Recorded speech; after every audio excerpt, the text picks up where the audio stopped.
Dito po, sa liquidation, na may problema, pumirma ka dito, di part ka ng case. Sige nga, kasi ni-excuse mo yung sarili mo because of a provision of the circular. But the same circular says that you can be accountable.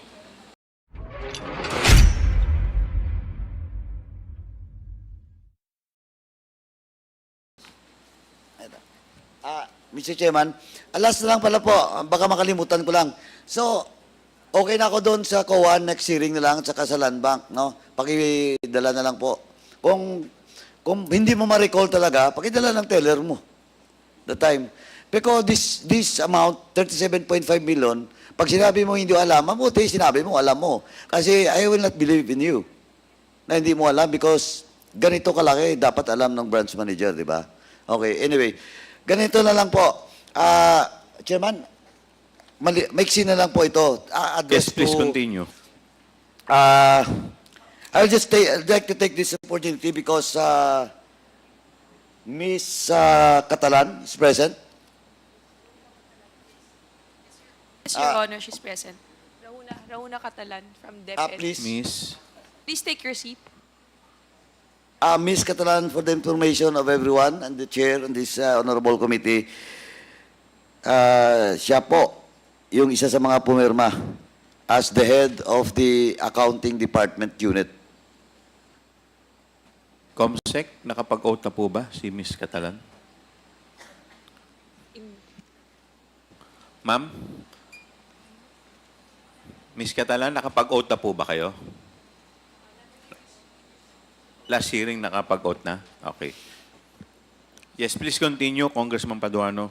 Ma'am, are you still with the DepEd? Yes, Your Honor. And please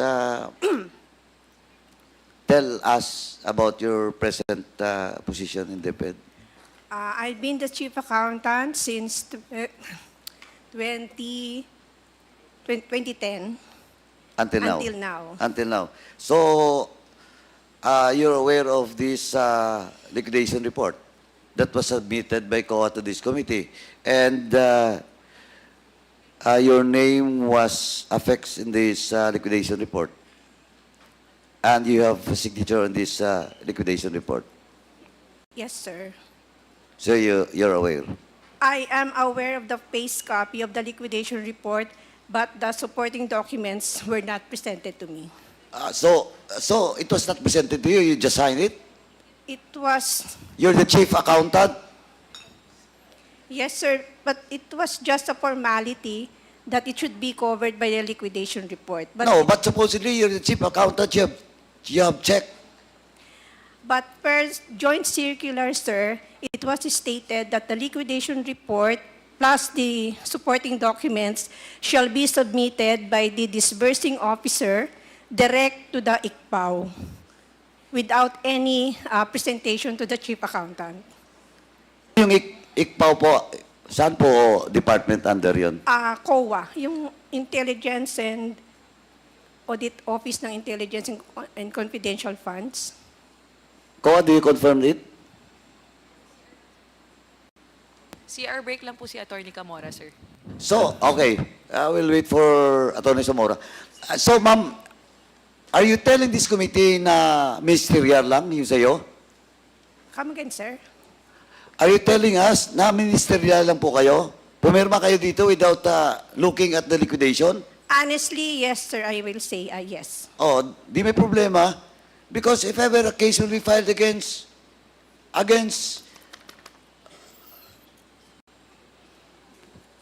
dito po sa liquidation na may problema, pumirma ka dito, di part ka ng case.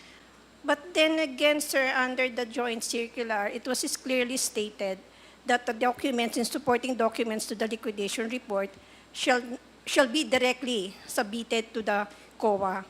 And it means that it will not pass through the accounting. Oh, GMC, COA, pakicheck nga, shall.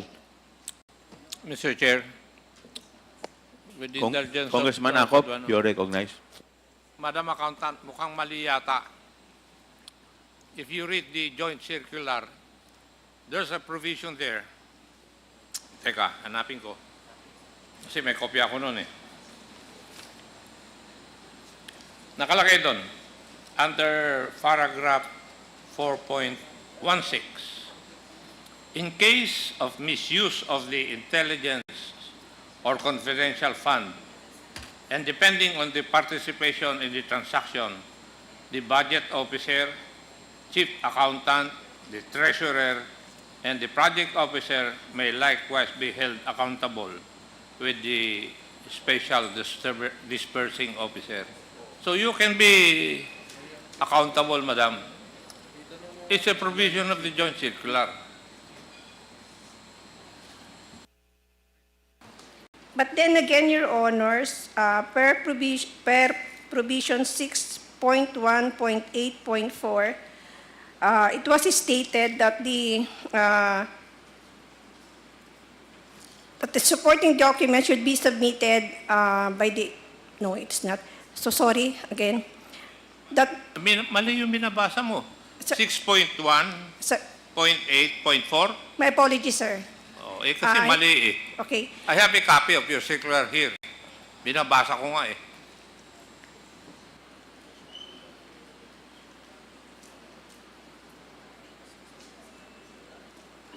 So it was under 6.2, the liquidation of the cash advance.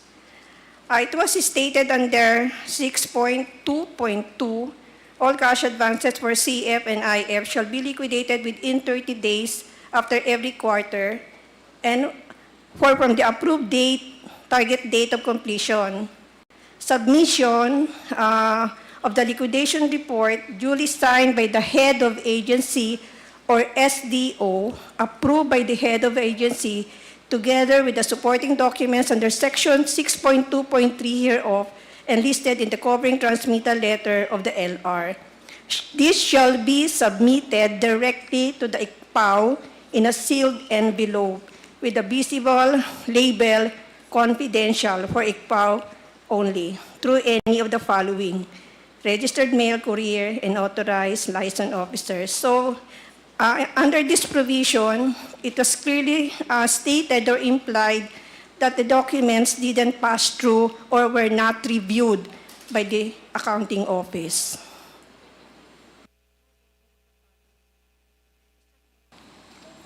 So how do you reconcile that with paragraph 4.16?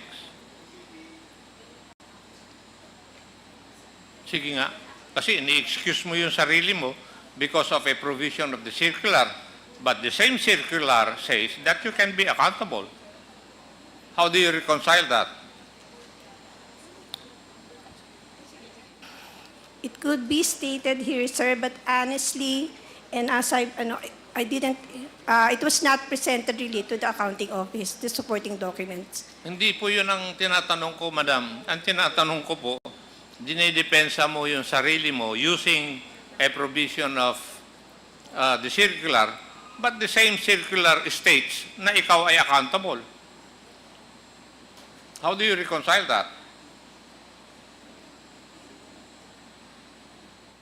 Kasi nasa akin yung kopya ng circular ninyo, ng COA eh. Oh. Kaya nga ako nag-intervene dahil ini-excuse mo yung sarili mo sa liability eh. Pero the circular says that you can be liable.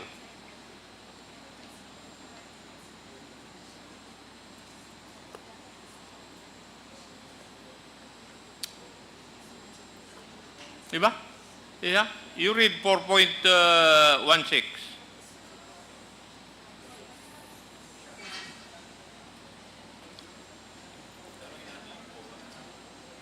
Wala pa yung COA eh. May we know from the representative of COA Uh, to be clarified to us on the matter?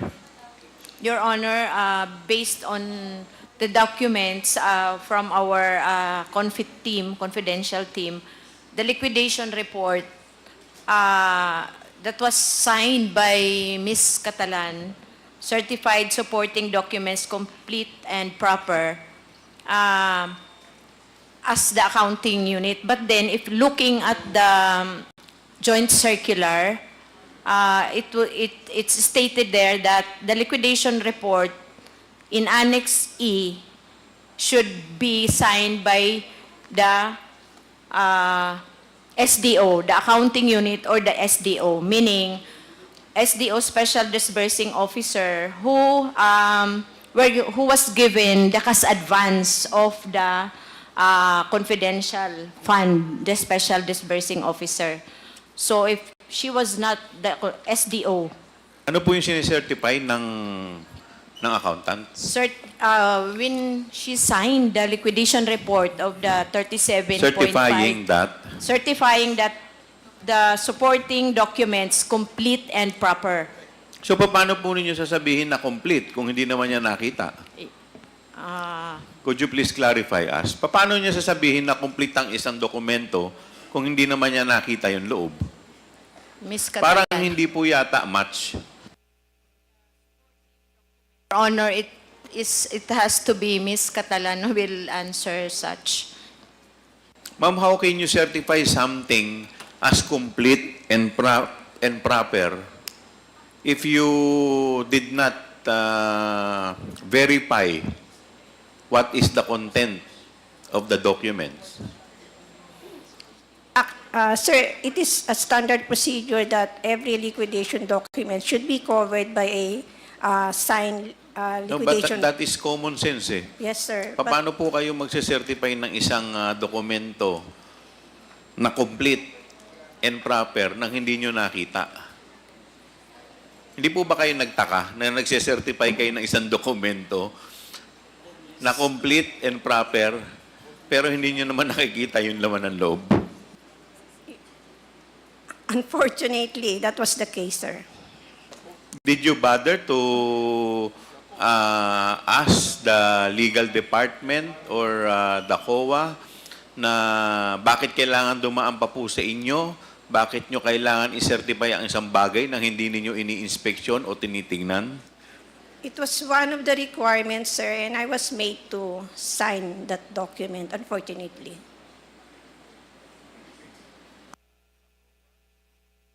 Chairman, ako rin I ask... Congressman Paduano, yes, thank you, please Chairman. continue. And I asked Ms. Catalan, yung tenure of office niya since 2010 pa. And I think they're doing it since then without checking the liquidation report. And ano na po, pumirma lang. But ma'am, eto ngayon nandito sa akin yung GMC, yung binasa mo is 4.2.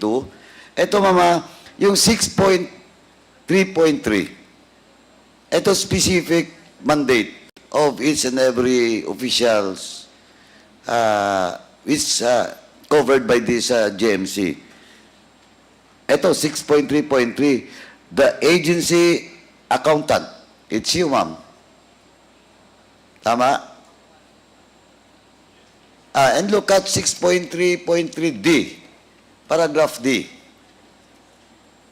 You are mandated to submit all disbursement vouchers for cash advance for intelligence and confidential activities / projects, with complete required supporting documents within 7 working days from release of the check. Oh. Hindi mo pwedeng sabihin na you're not accountable. Hindi mo rin pwedeng sabihin na diretsong ibigay sa COA. Because malinaw po sa mandate mo that you have to submit disbursement vouchers, confidential activities and projects with complete required supporting documents. Oh, within 7 days. And I respond, Your Honor. The 6.1.8.4 pertains to the pre-audit of the cash advance. I'm telling about, no, that is not 6.8.4. I'm saying about the 6.3.3B. 6.3. Inconsistent with the provision that was read by Chairman Akop. Your mandate.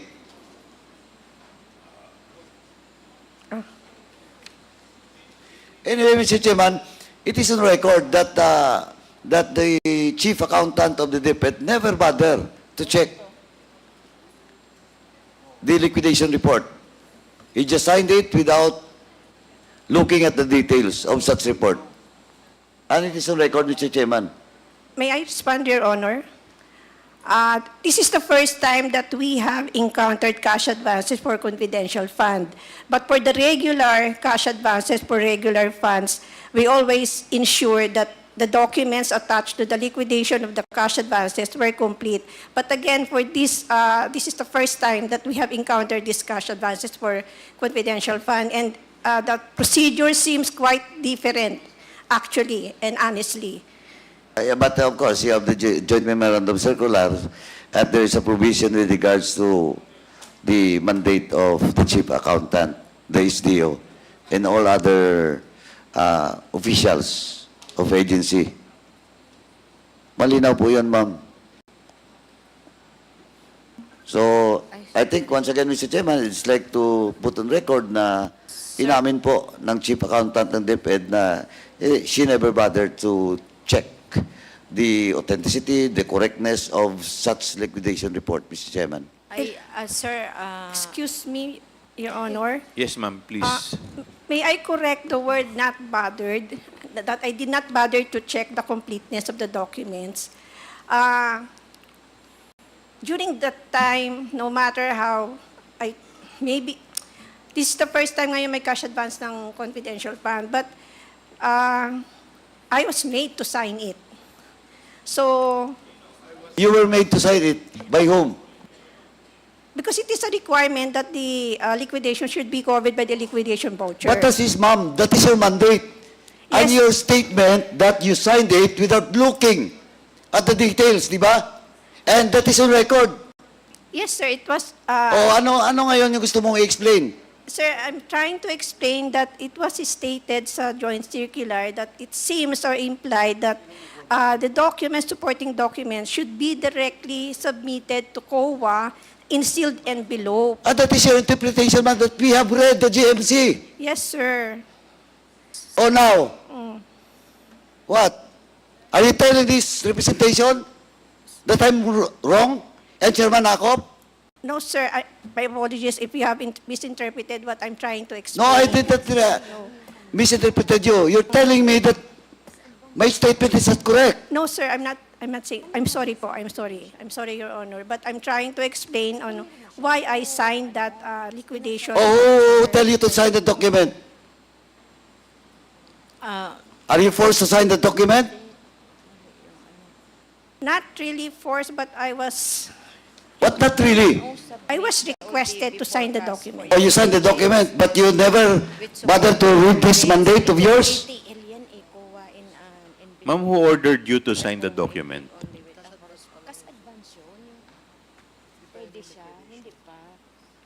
Who ordered you to sign the document? Not really ordered, but I was requested by... Yes, who requested you to sign the document? By ASEC Shine Paharda. Sino po?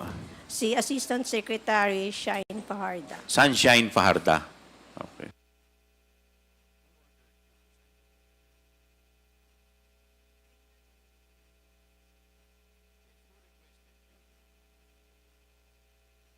ASIC, sa anong department po? Department of Education po. Ano, a specific na ano niya, position? Office ng Secretary. The office of the secretary. But he was not the signatory of this document, di ba? Only her husband. Tama? It was... Edward Farda signed it. BP signed it, and you signed it. But you were requested by Ms. Farda? Yes, sir. Oh, Mr. Chairman, all the more that we have to, Ms. Sunshine Farda should be present in the next hearing. Para po patutunahanan yung statement ni Ms. Catalan. Sabihin na natin, you were requested to sign it. So why did you sign it? As per request of Ms. Farda? Yes, Your Honor, because it is it is needed as a covering letter or covering document to the liquidation documents, supporting documents. Oo nga, pero sabi ko na nga, kaya nga yung statement ko kanina, you don't even bother to check. Pumirma ka lang. Di ba? No, it's either it's your lapse or you were forced to sign it without checking all those liquidation report. Di ba, ma'am? Yes, Your Honor. O, ano bang tama? Nagkamali ka lang? Nakaligtaan mo i-check? Or you were forced to sign it without checking the liquidation report? It's hindi po nakaligtaan, but it is a needed document in the submission of the liquidation. Of course, I know it. It is needed, you have to sign it. But ang question is, siyempre accountable ka, ma'am, because of your mandate and your position, di ba? Now, sabi ko na, nakaligtaan mo or you were forced? I was requested, sir. Hindi nga. Saan ba? Nakaligtaan mo or you were requested? You were requested na pirmahan ka agad without checking the liquidation report? Yes, sir. O, di, Mr. Chairman, again, kung anong word gamitin, requested ba o she was forced to sign it without checking the liquidation report, ganun pa rin yun. Di ba? Ganun pa rin yun. Ma'am, meron po akong isang tanong. Nakakatanggap po ba kayo ng envelope kay ASEC Paharta? Yung totoo po, ma'am. Remember, you are under oath. Aside from your allowance, from your regular budget, nakakatanggap po ba kayo ng envelope just like Yusek Mercado and Director Osias from ASEC Paharda? Yes, sir. Magkakano? Minimal amount lang po. Which is, how much po? It's not even, Magkano po? it's 25,000. 25,000. How many times po? If you could recall. 9? Ilan? 9 times. 9 times. From what month up to what month? Let me guess. From February to September? I think so, sir. So, nung September po, tumigil na. Yes, Your Honor. Just like Yusek Mercado. Tama po ba? Yes, Your Honor. So, thank you po. Mr. Chairman, lastly, I'd just like to manifest, Mr. Chairman. Mr. Chairman, can I, last Yes. na lang po. Ma'am, actually, ma'am, talagang naawa din ako sa inyo. Kasi, tingnan mo, accountable ka dito. Sabi mo kanina, ni-request ka. Pero ang labas pa rin ganun eh. You were requested, but tapos, medyo kalakaran na may lagayan sa loob. Kaya nga ako, ma'am, I want to just express my sympathy to you. Naawa talaga kami sa inyo. Napipilitan kayong permahan yung isang bagay na hindi tama. Ngayon kung may kaso, pag lumabas yung NDA, yung finality nun, tatamaan kayo dyan. Ano process? Ako, Mr. Chairman, sabi ko nga, naawa lang ako dito sa mga officials ng DepEd pag ganito yung kalakaran. Ngayon, 2 na. Baka sunod, hindi lang 2. Di ba? Kaya, Mr. Chairman, at least ngayon, umamin na si ma'am, tama na ako. Okay na ako, Chairman. Thank you. Mr. Chairman. Yes, Senior Deputy Speaker, Don Gonzales, you're recognized. Ma'am, Mr. Chairman, I'd like to address my question to Ms. Catalan, ma'am, the accountant. Ma'am, Mr. Chairman, siguradong dumaan sa iyo itong cheque na to, di ba? You're the accountant. Yung 37.5 million. Tama ho ba? Your Honor, hindi po dumaan sa akin yung cheque kasi ang napadala po sa amin ay voucher. Tama. Meaning to say, the voucher is the basis sa preparasyon ng cheque. Di ho ba? No? Yes, Your And Honor. definitely, there is a date put in the voucher and they will follow that date in preparing the check. So the check was signed by, of course, Yusek Sibilia and Yusek Mercado. Ang napansin ko lang po dito, in your recollection, 2023 yung isang check, that was February 20, 2023. That's number 1 check for the 37.5. Number 2 check, I thought this is quarterly. Ang date po ng check is April 19, 2023. It falls down to 1 quarter. Isang quarter lang po yung dalawang check na issue. Ang pangatlong na check na issue po ng November 23, 2023. At hindi po, na-issue po pala yung pangatlong cheque is July 11, 2023. In your recollection, tama ho ba itong cheque and based on your obligation, on your voucher during the processes of the vouchers into check? Parang tama po, Your Honor. Tama. So, tama ho ba yung tanong ko na per quarter at dalawang cheque po yung ginawa niyong 37.5 in 1 quarter? Tama ho ba? No, Your Honor. Per quarter po siya. Per quarter is February. February for the first quarter, and then yung April for the second quarter, and then yung July for the third quarter. So tama ho ba? Po. Okay. So that is equivalent to 37.5 times 3. That is equivalent to 112.5 million. Number 2 question po. Itong 125 million under Gina Acosta, ang date po ng check na is July 13, 2023.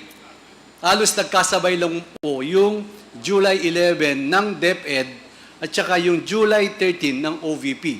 Ang OVP is 125 million and the DepEd is 37.5 million. Kaya ang tinatanong ko po, wala na po yung land bank, umalis na? Kanina. Umalis na po yung land bank?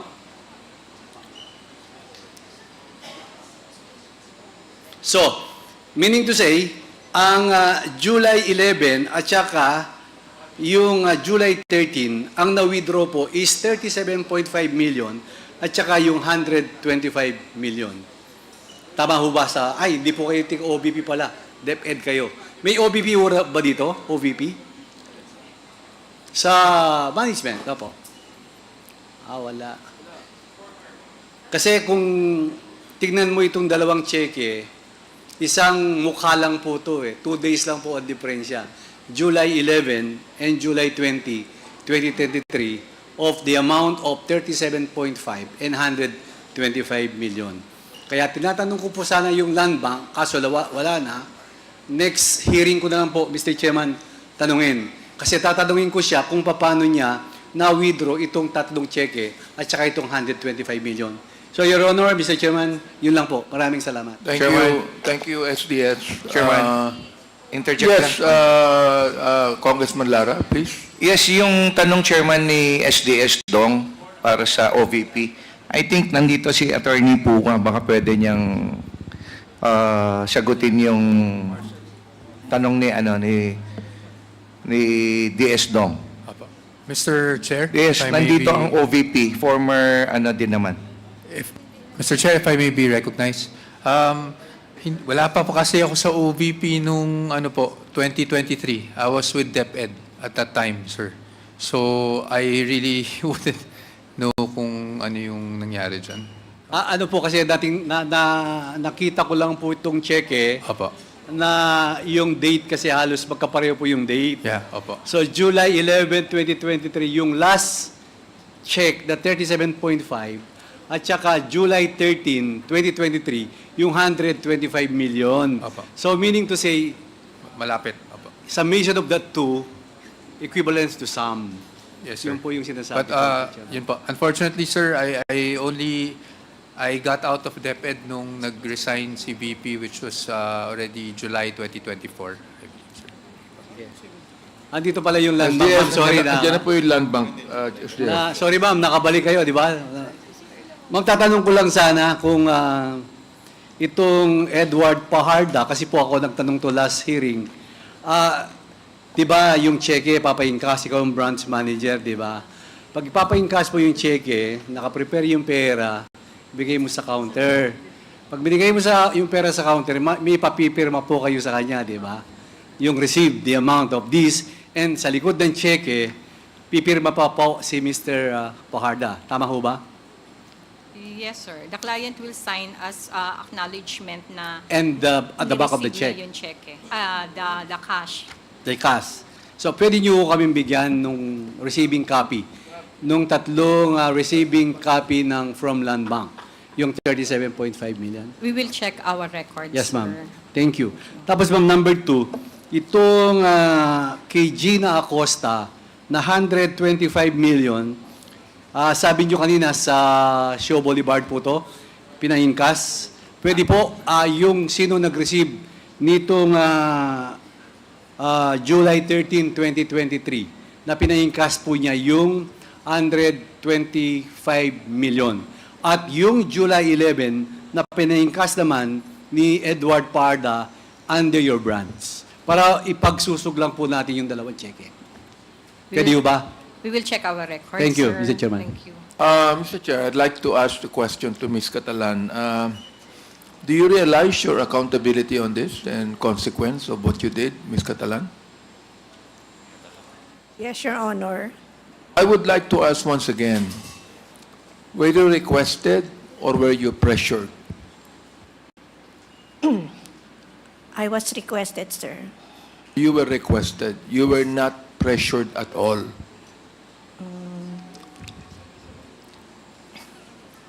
Come on, tell us the truth here. I was requested, sir, in a nice way. Thing is this, you received an envelope 9 times, am I right? Yes, Your Honor. Is that not a form of pressure? Honestly, sir, the first time I met or I talked with... Have you ever asked, why are you being given an envelope? Yes, sir, I asked her. But What was the answer? it's just an allowance from the Vice President. Was that? It was just an allowance from the Vice President. Actually, I Is asked that allowance. is that liquidated or is that recorded or is just given to you? Because it's a bit different when you say allowance and it's just an envelope given to you. Am I right?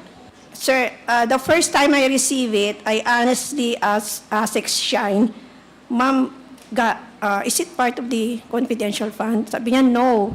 It was just an allowance from the Vice President. So, for me, honestly, I received it knowing that it Okay. was not part of the Who gave you confidential the Who gave you the envelope? fund. ASEC, Sunshine Fajarda. Who requested you to sign the accounting report? It was also ASEC Shine Fajarda. Therefore, if it was ASEC Paharda who requested you, as you said, to sign, and she is also the one that gave you the envelopes, would you not think that it's a form of pressure on your part? Come on, but please tell us the truth here. Because look, I think you know what I mean, isn't it? I do not think that you are going to receive envelopes from the same person that requested you without you realizing the pressure of signing it. Ms. Catalan.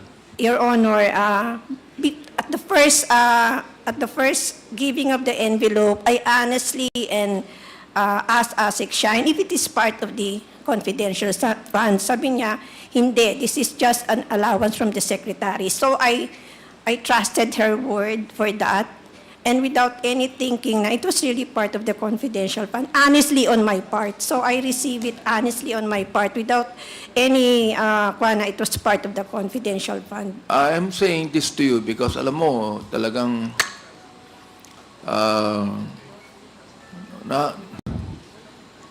my heart goes out to you, Miss Catalan. You know, I think it would be best that, you know, in your own heart, you have been pressured because you received the envelopes. They're not only being requested. You have been pressured because you receive envelopes thinking that they are just allowances, but you know it is never recorded. It is not part of the budget that was given to the OVP or the Secretary of Education. It's not part. Did you sign a voucher for it? No, Your Honor. See? I mean, so what I'm saying is this. Those 9 envelopes you received is a form of pressure on your part or on the part of the same person that asked you to sign. Ms. Catalan. Am I right? Yes or no? No. Yes or no? Maybe, Your Honor. No, it's not maybe. It's yes, isn't it?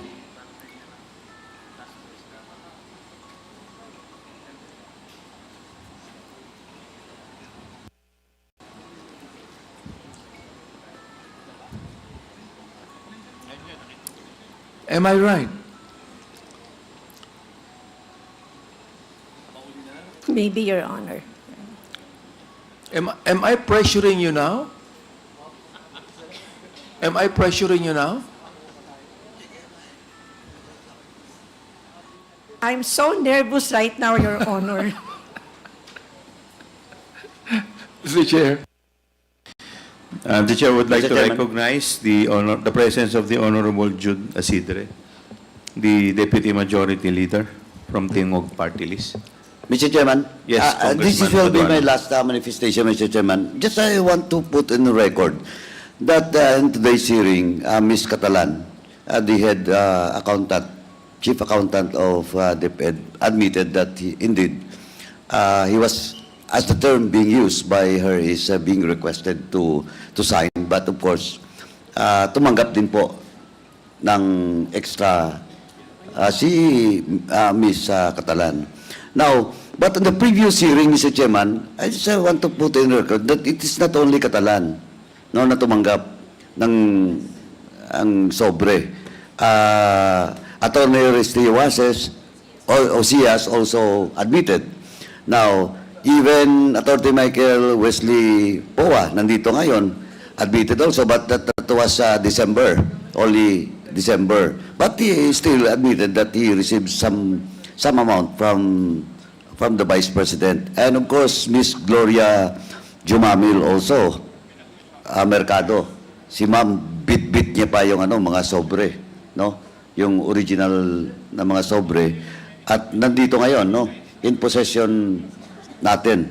And of course, lahat na to is galing from Miss Sunshine Farda na heya ni BP at the same time asawa nung SDO ng Office of the Vice President in relation to confidential fund. So as of now, apat na po ng mga officials ng Vice President na umamin na tumatanggap po ng sobre galing sa Vice President. Thank you, Mr. Chairman. That's all. Mr. Chair? Congressman Sia Alonso. I yield to the senior. Yes, I just have a few with the questions, but I yield indulgence to. of, Congressman But I yield Sia, to Chairman. The chair would like to Romeo. recognize Congressman Acop. Thank you. Madam Catalan, dadagdagan ko yung pagka-nervyos mo.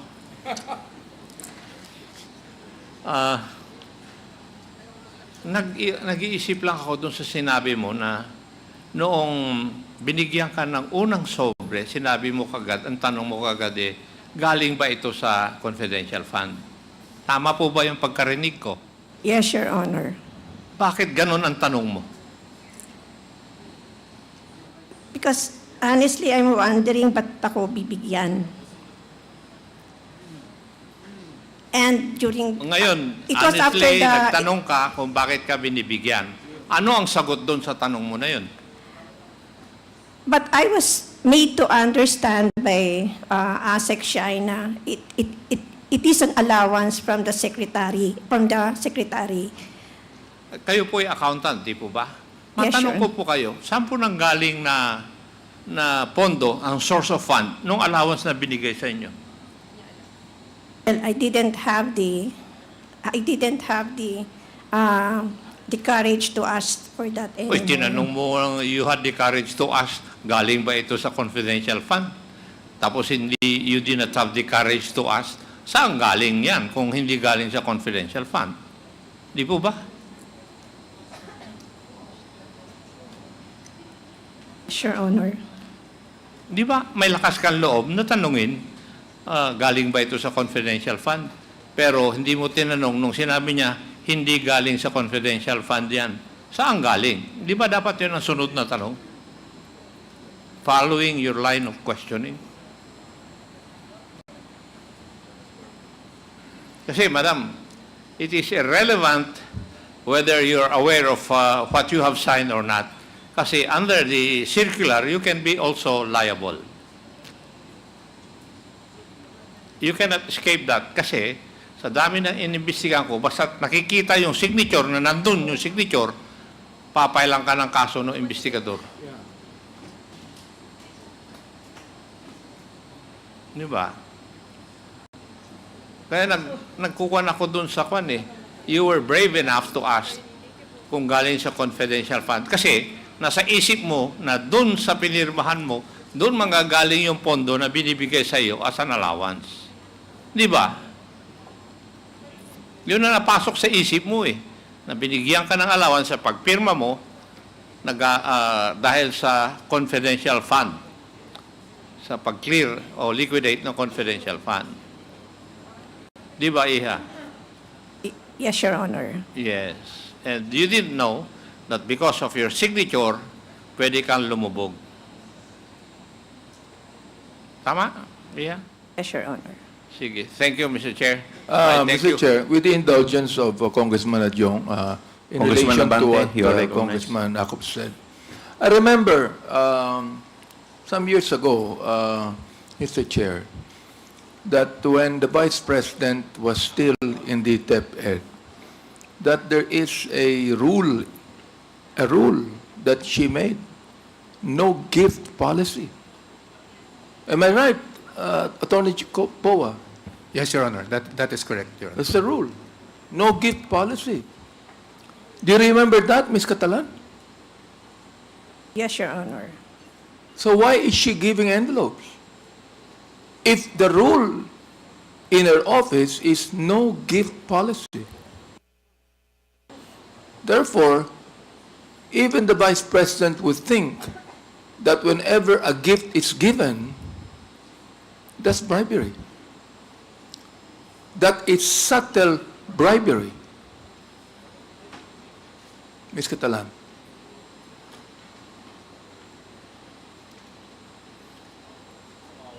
Maybe. Not maybe. Sabi mo sa akin, no gift policy. So therefore, if the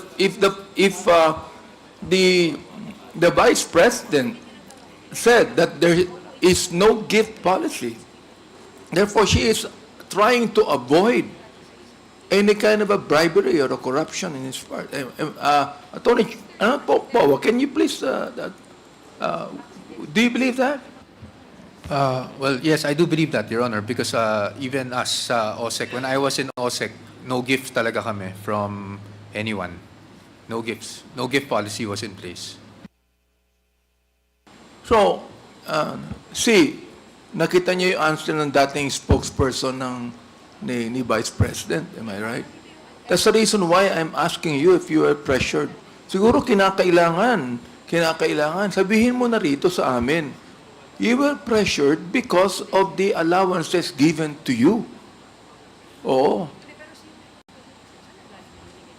Hindi nyo na kinakailangan pagtakpan pa yung nagbigay sa iyo eh. Ikaw, Miss Catalan, ikaw po ang accountable dito, ikaw ang kawawa dito. You do not even need to protect those that gave to you the envelopes. Because the fact is this, when the rule in the Vice President's office is no gift policy, she would think that to be corruption. Oh, therefore, yung pagbigay ng allowance sa'yo is actually subtle bribery.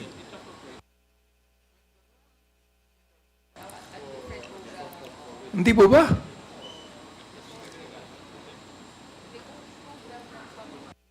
But according kasi kay Attorney Shine during that time, it came from the secretary and who was really just maybe, he was just grateful dun sa performance namin. So I considered it not really a form of bribery, or I was not pressured to sign the liquidation voucher, but I was requested to sign it, sir. I'm not going to, in any way try to convince you otherwise, Ms. Catalan. What I'm just trying to say is, when the rule of the Vice President is no gift policy. In fact, hindi nga siya tumatanggap ng gift sa amin kahit nabigyan namin siya Hindi siya tumatanggap Ngayon, kung siya mismo hindi tumatanggap, ba siya nagbibigay sa inyo? As a form of gratitude. That's your duty, Ms. Catalan. Whether there is no envelope given as a form of gratitude, it's your duty to do your job. Am I right? Yes, Your Honor. That's what I'm saying. Mr. Congressman Sia, you're recognized. Thank you. Thank you, Mr. Chair. Just like to do some follow-ups on the questions of Chairman. Ms. Catalan, I'd like to know, I think this has already been asked of you, pero I'd like to know, how long have you been working in DepEd? I'd been with the department for almost 36 years, sir. 36 years. As a accountant, no, familiar naman po kayo sa trabaho ninyo for the past 3 decades. Alam niyo po yung differences between incentives, bonuses, allowances, hindi ho ba? Yes, Your Honor. And when you say bonuses and all of these categories, merong pinagkukunan po ng pondo dyan, di ba? Nakalaan naman po yan, no? Yes, Your Honor. Can you enlighten me po, because according to your responses, you treat this regular, I don't know how to label it, but as a gift, no? Just for the lack of a better term, kasi hindi mo po ma-pinpoint kung saan talaga galing yon. Pwede niyo po sabihin, clarify sa amin kung based on your experience, kasi alam naman po natin may mga bonuses yan, di ba? Sa mga regular employees. In fact, before the end of this year, mayroon talagang bonus packages yan binibigay. And mayroon namang incentives, no? Can you at least distinguish based on your work, job description, on how you appreciate the differences of this? Pag sinabi mo pong allowance, saan regular na kinukuha na pondo yan? Normally, sir, pag regular po siya at saka yung normal siya sa appropriation or standards appropriation sa personal services ng agency. Okay, sa personal services. Pag sinabi niyo pong mga incentives dun sa mga empleyado, because I believe there are also some employees who have, gone beyond what is expected of them, exemplary yung kanilang mga tinatrabaho, kaya nabibigyan sila ng incentives noon. Meron din ho kayong ganyan, at saan po nakukuha din ho yan na category? Sa DepEd, there was no line Wala item po. for incentives. Walang incentives. So what about bonuses po? Bonuses meron po, sir, sa personal services po Sa siya. personal services, okay. So these allowances and these bonuses are regular funding. Yes. Tama po Yes, ba? sir. O, kasi Yes, alam Your niyo po Honor. pinagkukunan. So would you say po itong experience niyo for the past 36 years, has there any instance where a former or previous secretary have also done similar gifts or allowances, as you may call it, prior to the one that is now, but prior to the incumbency of then Secretary Duterte? No, Your Honor. Okay. So, would it be safe to assume, Mr. Chair, that this is something irregular? Kasi ang sabi niyo po, the allowances and as well as yung mga bonuses are regular fundings. there are line items under your budget kasi accountant kayo at doon nakukuha. So it's a regular funding, no? According to you, there has never been up for the past 3 decades of your work, your stay in DepEd, there has never been any instance where there's an administrative policy of your department that says pwede kayong magbigay regularly ng mga sobre sa mga empleyado. So that's sometimes something irregular, hindi ho ba? Sir, I was made to understand that the allowance came from But the you have secretary already, yes, but you have personally. already described to us that the appreciation of allowances is actually based on a regular funding that is allotted to. So how what else can you describe that kind of pabuya halimbawa o pagbibigay sa inyo? Since according to you hindi naman siya nagpo-fall as an allowance. I was made to understand that it came from her personally.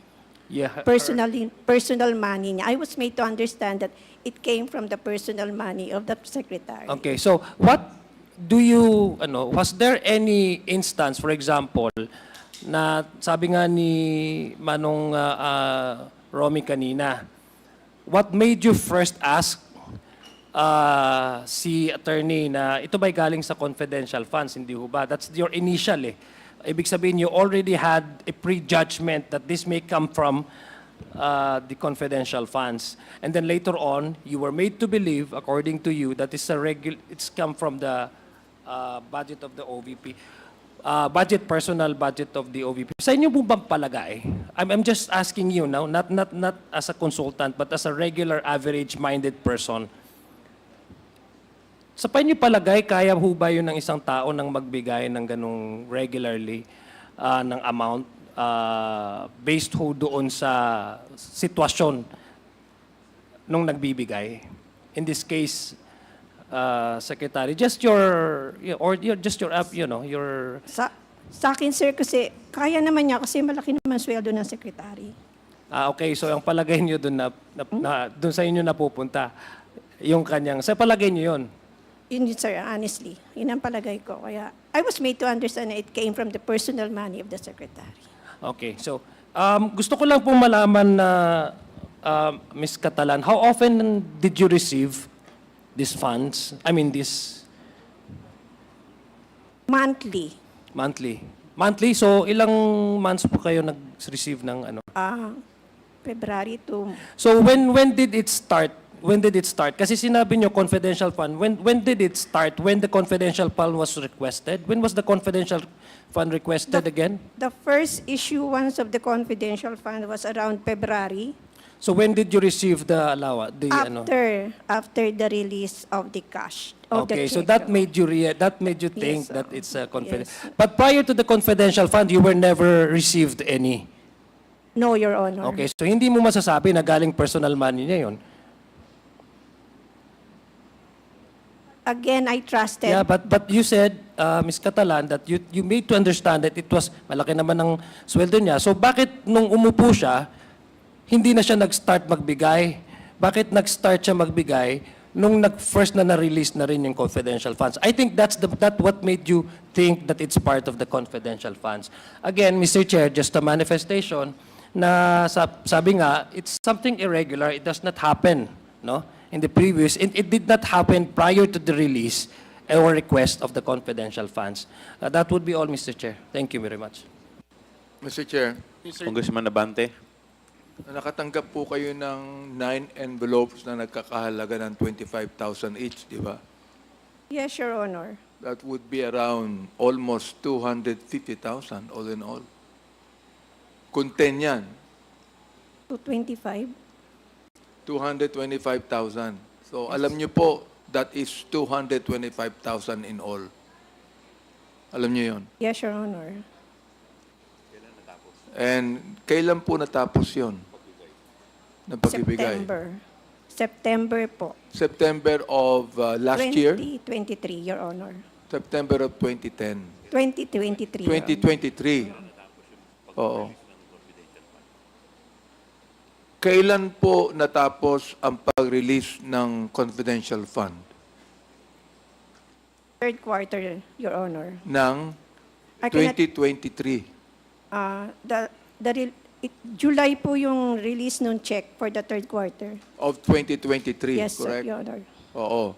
So hindi pa kayo nakahalata na that's part of the of your responsibility of signing. Yun nakukuha niyong allowances. Remember, ha? Tinan nyo, maigi. 225,000. Alam nyo, pinilang nyo, you counted it.